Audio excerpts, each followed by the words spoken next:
بسم اللہ الرحمن الرحیم۔ السلام علیکم۔ بڑی شرمناک خبر ہے۔ پاکستان کی صحافت کا ایک بڑا نام نجم سیٹھی، ان کے بیٹے علی سیٹھی کی ایک لڑکے کے ساتھ شادی کی خبر گرم ہے۔ یہ خبر کیا ہے، اس کی تفصیلات آپ کے سامنے رکھنی ہے۔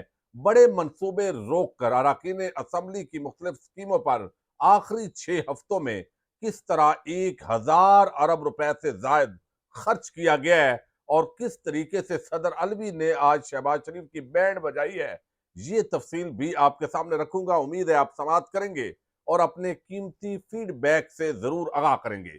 آپ نے دیکھا کہ چند مہینے پہلے سپریم کورٹ آف پاکستان نے جب 14 مئی کو الیکشن کروانے کا حکم دیا تو اس وقت حکومت کی مختلف وزارتوں نے، کسی نے کہا ہمارے پاس سیکورٹی نہیں ہے، وزارت خزانہ نے کہا ہمارے پاس پیسے نہیں ہیں، لیکن بڑے منصوبے جو ملک کے لیے انتہائی اہمیت کے عمل تھے ان کو روک کر کس طریقے سے اراکین اسمبلی کو نوازا گیا تاکہ لوگوں سے ووٹ بٹورے جا سکیں، لیکن اس کے باوجود یہ ہمت اور جرت نہیں ہے کہ ووٹوں کے لیے وہ اب جا سکیں۔ اس کے باوجود الیکشن ملتوی کرنے کی کوششیں ہوئی اور اب اس پر عملی طور پر کام شروع ہو چکا ہے۔ یہ روزنامہ دنیا کی آج کی خبر ہے۔ حکومت کے آخری 6 ہفتے عام منصوبوں کے ترقیاتی اخراجات کا 99% ارکان پارلیمنٹ کی اسکیموں پر خرچ۔ حکومت نے 1 جولائی کو پی ایس ڈی پی کے تحت عام منصوبوں پر اخراجات روک دیے۔ ووٹرز کو متاثر کرنے کے لیے 10.4 خرب روپے ارکان پارلیمنٹ کی اسکیموں کی نظر، یعنی 1400 ارب روپے اراکین پارلیمنٹ کی اسکیموں پر خرچ ہوئے ہیں۔ وزارت منصوبہ بندی کے احکامات کے باوجود عام وزارتوں کو بھی اخراجات کے لیے رقم نہیں مل سکی۔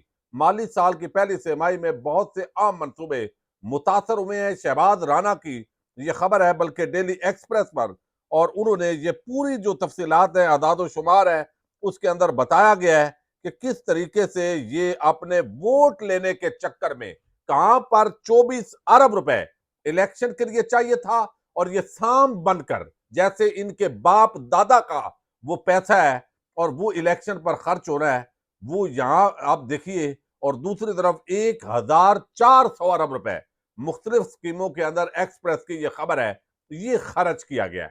اب یہ اندازہ کریں، اس کے اندر وہ مزید لکھتے ہیں کہ 90 ارب روپے جو کہ پارلیمنٹیرینز کی اسکیموں کے لیے استعمال کیا جاتا ہے، سبکدوش ہونے والی حکومت پہلی سہ-ماہی کے دوران پوری رقم جاری کرنا چاہتی تھی۔ یہ رقم سالانہ بجٹ کے 68% کے برابر تھی۔ یہ وزارت خزانہ کی ہدایات کے خلاف ورزی ہے۔ وزارت خزانہ کے رہنما خطوط کے مطابق پہلی سہ-ماہی میں مجموعی طور پر سالانہ بجٹ کا 15% استعمال کیا جا سکتا ہے، لیکن وزارت نے خود پارلیمنٹیرینز کی اسکیموں کی حد تک اس شق کو مستثنیٰ قرار دے دیا۔ اب یہ اسحاق ڈار بیٹھا ہوا ہے اور یہاں جو خرچ 15% سہ-ماہی کے اندر ہو سکتا تھا، 68% خرچ کر دیا ہے تاکہ اگلے سال حکومت تو جو بھی آئے گی، ان کی بھی آئے گی تو یہ وقتی طور پر جو ووٹ ہے وہ بٹور سکے۔ یہ ان کا اصل چہرہ ہے جو عوام کے سامنے کھل کر آیا۔ دوسری طرف صدر علوی نے شہباز شریف کو ایک خط لکھا ہے اور اس خط کے بعد جو شہباز شریف ہیں انہوں نے پھر متبادل جواب دیا اور وہ بڑا مائنڈ کر گئے ہیں۔ یہ دونوں چیزیں میں پہلے آپ کے سامنے رکھوں، پھر ہم علی سیٹھی کا جو ماجرا ہے اس پر بھی آتے ہیں۔ اب جو صدر پاکستان نے خط لکھا ہے، اس خط کے اندر انہوں نے بتایا ہے کہ جناب وزیر اعظم صاحب، آپ نے مجھے کہا کہ اسمبلی تحلیل کر دیں، تو میں نے اس کے مطابق جو آئین کا آرٹیکل ہے 200 آرٹیکل لیٹر نمبر انہوں نے دیا ہے، آرٹیکل تو 58 ہے، اس کے تحت جو ہے وہ میں نے اس حوالے سے جو ہے وہ اپنی ذمہ داری پوری کی ہے۔ اور اب جو ہے وہ آپ 3 دن جب اسمبلی تحلیل ہو جائے تو وزیر اعظم اور اپوزیشن لیڈر نے مشاورت کر کے نگران وزیر اعلیٰ بنانا ہوتا ہے۔ تو اب یہ آپ کا کل 12 اگست کو یہ ڈیٹ ختم ہو رہی ہے، لہذا کل نگران وزیر اعظم کا فیصلہ کریں، اور سادہ الفاظ کے اندر اس کا مطلب یہ ہے کہ یہ تماشا ختم کرے، یعنی آپس کے اندر یا مشاورت کر کے طے کر لیں، اگر نہیں ہوتا تو آگے بھیج دیں، لیکن آپ اس ملک کی جان اب چھوڑ دیں۔ یہ معنی اس کا میں سمجھاؤں، چونکہ یہ معنی صرف میں نہیں سمجھا بلکہ یہ خود شہباز شریف بھی سمجھے ہیں، کیونکہ ان کو اس پر بڑا غصہ آیا ہے، اور غصہ اس طرح آیا ہے کہ ابھی رپورٹ کیا گیا ہے۔ شہباز شریف کہتے ہیں کہ صدر کو کس بات کی جلدی ہے جو نگران وزیر اعظم کے لیے خط لکھ دیا؟ بھائی جلدی تو ہے، تو یہاں پہ چمٹا ہوا ہے، اور چھوڑ دے بھائی، گھر جاؤ، اور تاکہ آگے نگران حکومت ہو، اس کے بعد الیکشن ہو۔ اب یہاں پر جو ہے وہ کہتے ہیں صدر کو کس بات کی جلدی ہے جو نگران وزیر اعظم کے لیے خط لکھ دیا؟ میرے بطور وزیر اعظم پورے 8 دن ہیں، یعنی آخری منٹ بھی یہ نہیں چھوڑیں گے چونا لگانے سے۔ میرے پورے 8 دن ہیں، صدر آئین پڑھے، 3 دن میں فیصلہ نہ ہوا تو پارلیمانی کمیٹی نام فائنل کرے گی، پارلیمانی کمیٹی نام طے نہ کر سکی تو الیکشن کمیشن فیصلہ کرے گا۔ انہوں نے میڈیا سے بات کرتے ہوئے انہوں نے کہا ہے کہ نگران وزیر اعظم کا فیصلہ آج رات یا کل تک ہو جائے گا۔ صدر کو کس بات کی جلدی ہے جو خط لکھ دیا؟ خط لکھنے سے پہلے صدر کو خط پڑھ لینا چاہیے تھا، اور یہ پورے 8 دن ہے اور اگر پارلیمانی، اس کا مطلب ہے کہ ابھی تک یہ فیصلہ نہیں ہو رہا، کہیں نہ کہیں زرداری نواز شریف کے مابین یا اسٹیبلشمنٹ اور نواز شریف کے مابین کوئی نہ کوئی معاملہ ہے، چونکہ اس وقت بھی اسحاق ڈار وزیر اعظم کے لیے امیدوار ہے۔ انہوں نے آج یہ بھی وضاحت کی ہے کہ جناب اگر جو ہے وہ سینیٹر بھی ہو تو وہ بھی نگران وزیر اعظم بن سکتا ہے، کوئی پابندی نہیں ہے آئین کے اندر۔ یہ بھی انہوں نے سمجھایا اور انہوں نے کہا چونکہ میرا نام آ رہا ہے تو اس لیے میں اس طرح کے اجلاسوں میں شریک نہیں ہو رہا۔ اس کا مطلب ہے کہ وہ امیدوار ہیں اور نواز شریف پوری کوشش کر رہے ہیں کہ اسحاق ڈار نگران ہو۔ اگر اسحاق ڈار نگران ہے تو پھر نگرانی کس کی ہے بھائی؟ روٹی کی رکھوالی پہ اگر آپ جو ہے وہ بندر بٹھا دیں گے تو وہ رکھوالی کیا ہوگی؟ نگران کا مطلب غیر جانبدار ہے۔ دیکھتے ہیں اب اس کے اندر کیا ہوتا ہے۔ اب صحافت کے اندر بڑے بڑے نام ہیں۔ ایک طرف آپ دیکھیں بشرا بی بی، عمران خان کی شادی ایک عورت کے ساتھ جو کہ شرعی طریقے سے ہوئی، اس کا ڈھنڈورا پیٹا گیا، میڈیا ٹرائل ہوا، اس پر باتیں کی گئی، الزامات لگائے گئے۔ ابھی ایک ڈائری کا ڈرامہ چل رہا ہے، اس کو بھی جس طرح میڈیا یک طرفہ طور پر وہ لونڈے لپاڑے کی روپ کے اندر میڈیا کے اکثر اینکرز وہ ان کی اپنی جو اصلیت ہے اور اندر کی جو ذہنیت اور گندگی ہے وہ قوم کے سامنے آئی ہے، یہ بھی بڑا فائدہ ہوا ہے۔ کون جاوید چودھری کس کماش کا آدمی ہے، منیر جو ہے فاروق وہ کس کماش کا آدمی ہے، احمد میر اور باقی جو طبقہ ملامتی ہے وہ کس طریقے سے دونوں طرف کھیلنے کی کوشش کرتے ہیں، کون جو ہے وہ صحافت کر رہا ہے اور کون دلالی کر رہا ہے، یہ بڑا کچھ جو ہے اس رجیم چینج کے بعد بہت چیزیں جو ہے وہ کھل کر سامنے آئی ہیں۔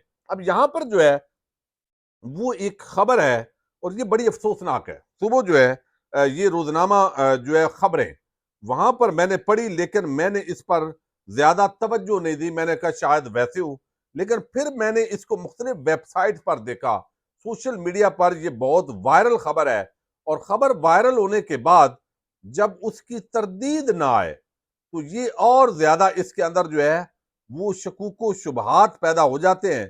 اب یہ خبر جو ہے وہ یہ ہے کہ نجم سیٹھی کے جو بیٹے ہیں علی سیٹھی، انہوں نے وہ گے میرج کی ہے، اور آپ کو علم ہے یہ آج کل ایک بہت بڑا فتنہ ہے، اللہ تعالیٰ کے عذاب کو دعوت دینے والی بات ہے، بدقسمتی ہے، اسلام سے دوری ہے، بے شرمی ہے، بے حیائی ہے، اور جو لوگ صرف پیسے کی دوڑ میں مادیت پرستی کے اندر والدین غرق ہو جاتے ہیں اور وہ اولادوں کو اس طرح جدید خطوط پر وہ انگریز سے بھی زیادہ آگے گزر جاتے ہیں، یعنی لا دینیت کی انتہا پر، تو ان کو پھر فرق نہیں پڑتا بیٹی کدھر جا رہی ہے، بیٹا کدھر جا رہا ہے، ان چکروں کے اندر کن سوسائٹیز کے اندر وہ جا رہے ہیں، وہ بس خوش ہو رہے ہوتے ہیں، اور درمیان کے اندر جب اسلام کے حوالے سے جو بیسک کنسپٹ ہیں وہ کلیئر نہیں ہوتے تو پھر بندہ گمراہ ہوتا ہے، اور یہ گمراہی آج کل بہت زیادہ بدقسمتی کے ساتھ جو ہے وہ پھیلتی جا رہی ہے۔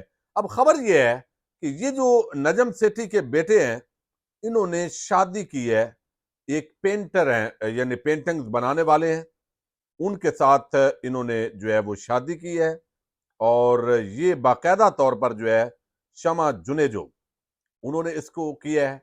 پھر جو ہے وہ شمع جنیجو نون لیگی ایک خاتون ہے، انہوں نے اس کو کیا ہے، اس کے علاوہ بہت سارے لوگوں نے، یعنی ایک اور ہے بے شرم انسان ہے اس نے بھی کیا ہے۔ اب وہ جو عمران خان کو گالیاں بکنے والے بے شرم ہیں انہوں نے اس کو آزادی اظہار رائے، اپنی مرضی کے ساتھ زندگی گزارنا اس طریقے سے بیان کیا۔ اس طرح یہ لادین اسلام کے ساتھ اس طرح کا کھلواڑ کرنے والے بے شرم لوگ ابھی سوسائٹی کے اندر موجود ہیں۔ اب یہ جو ہے یہ علی جو ہے ان کی شادی کا جو معاملہ ہے، یہ خبر اس وقت سوشل میڈیا پر، چونکہ میرا مقصد نجم سیٹھی ان کے والد ہے، ظاہر ہے وہ صحافت ہے، صحافت کے اندر ہم اختلاف کرتے ہیں، اولاد ہے وہ ان کی کنسنٹ کہاں تک ہے، وہ ساری چیز جو ہے وہ بندہ جو ہے اس طریقے سے میں ان کا اس کے اندر وہ نہیں کہوں گا، لیکن خبر یہ ہے عامر خاکوانی یہ کالم نگار ہیں اور انہوں نے اس پر لکھا ہے ویب سائٹ پر. وہ کہتے ہیں نجم سیٹھی کے بیٹے گلوکار علی سیٹھی کی اپنے ایک دوست لڑکے سلمان تور سے مبینہ شادی کی خبریں سوشل میڈیا پر گرم ہیں. پاکستان میں ٹویٹر کے ٹرینڈز میں بھی یہ خبر شامل ہے. گلوکار علی سیٹھی سینئر صحافی اینکر نجم سیٹھی کے صاحبزادے ہیں. بتایا جاتا ہے کہ علی سیٹھی نے ہارورڈ یونیورسٹی سے گریجویشن کی ہے جس میں ان کے major subject South Asian studies سے. تاہم پچھلے چند برسوں سے علی سیٹھی گلوکاری اور موسیقی کی طرف آئے ہیں اور ان کا ایک گانا پسوڑی عالمگیر شہرت حاصل کر چکا ہے. سلمان تور کے بارے میں بتایا گیا ہے کہ اس کی عمر 40 سال ہے. وہ نیو یارک میں مقیم ہے اور پینٹنگز بناتا ہے. کہا جاتا ہے کہ اس کی پینٹنگز میں جنوبی ایشیائی فیملیز کے رہن سہن کو موضوع بنایا گیا ہے. اب وہ کہتے ہیں کہ چونکہ یہ سوشل میڈیا پر خبر گرم تھی اور پچھلے 4 گھنٹے پہلے جو ہے وہ باقاعدہ ٹویٹ کی ہے علی سیٹھی نے اور اس کے حوالے سے یہ جتنی بات ہو رہی تھی اس نے تردید نہیں کی. تو تردید نہ کرنا، یا تو بندہ کو پتہ نہ ہو، غیر حاضر ہو، سوشل میڈیا پہ کیا چل رہا ہے اسے پتہ نہ ہو، اس کا مطلب ہے کہ وہ شادی تقریباً اس نے تسلیم کر لی ہے. پھر نجم سیٹھی جو ہے انہوں نے اس پر رد عمل نہیں دیا. جگنو محسن، نجم سیٹھی، ان دونوں کے لیے جو ہے وہ دونوں نواز شریف کے بڑے فالور ہیں، لیکن ان کے لیے یہ بڑا ظاہر شرمندگی کا مقام ہوگا، پریشان ہوگا. وہ بھی لبرل ہیں، خونی لبرل طبقے سے تعلق رکھتے ہیں، لیکن پھر بھی کم از کم پاکستان کے اندر رہتے ہیں. جگنو محسن جو ہے وہ سیاست کرتی ہیں، حجرہ شاہ مقیم اس علاقے سے، تو ان کے لیے یہ بڑی شرمندگی کا باعث ہوگا یقیناً.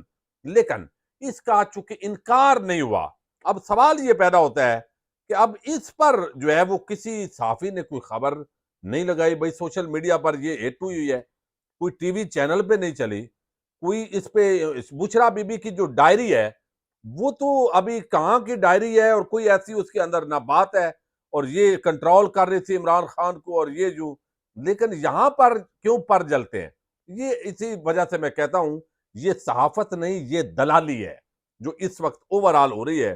ہم دیکھ رہے ہیں وہ تو تصدیق ہوگی، تائید ہوگی، تفتیش ہوگی کہ وہ ڈائری ہے اور اس کے اندر کیا ہے. اب شمع جنے جو ہیں یہ نون لیگی ہیں، انتہائی بدتمیز ہیں. بہرحال it's your life Ali Sethi, live the way you want to. Ali Sethi یہ تمہاری اپنی زندگی ہے، جس طرح چاہو اس کو گزارو. اب اس پر کیا اسلام کہتا ہے اس سٹیٹمنٹ پر میں اس کو ہوا نہیں دینا چاہتا. ایک اور ہے بہت ہی دگڑ دلہ ٹائپ آدمی ہے، یعنی یہ بدتمیز بے حیا قسم کا آدمی ہے. میں نام اس کا نہیں لینا چاہتا لیکن وہ گرایا جس کو بولتے ہیں.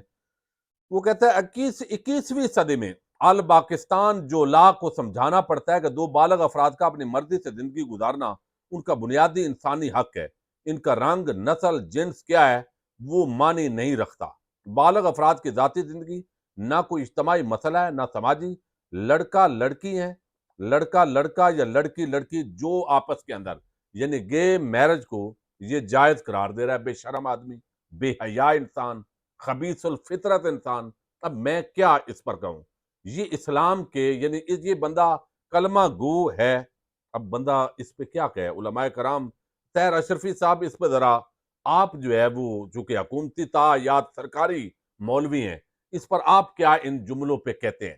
یعنی انتہائی یعنی مغربی آپ ممالک کے اندر جا کے اس کا مطلب یہ تو نہیں ہے کہ اللہ تعالیٰ نے اسلام کی اتنی بڑی نعمت دی ہے، انسان گناہگار ہوتا ہے، اللہ سے معافی مانگتا ہے، لیکن بے شرمی اور بے حیائی پر ڈٹ جانا اور ایسی خبیث الفطرت قسم کی جو آگے تشریحات ہیں وہ کرنا، کم از کم مسلمان اسلام کے اندر اور مسلمانوں کے اندر اس طرح کے جو خبیث الفطرت لوگ ہیں ان کو دور رکھنا چاہیے. اجازت دیجیے گا، اللہ حافظ. جو اس کی خبر کی اگر تردید آ گئی تو وہ بھی آپ کے سامنے رکھیں گے. اجازت دیجیے، اللہ حافظ.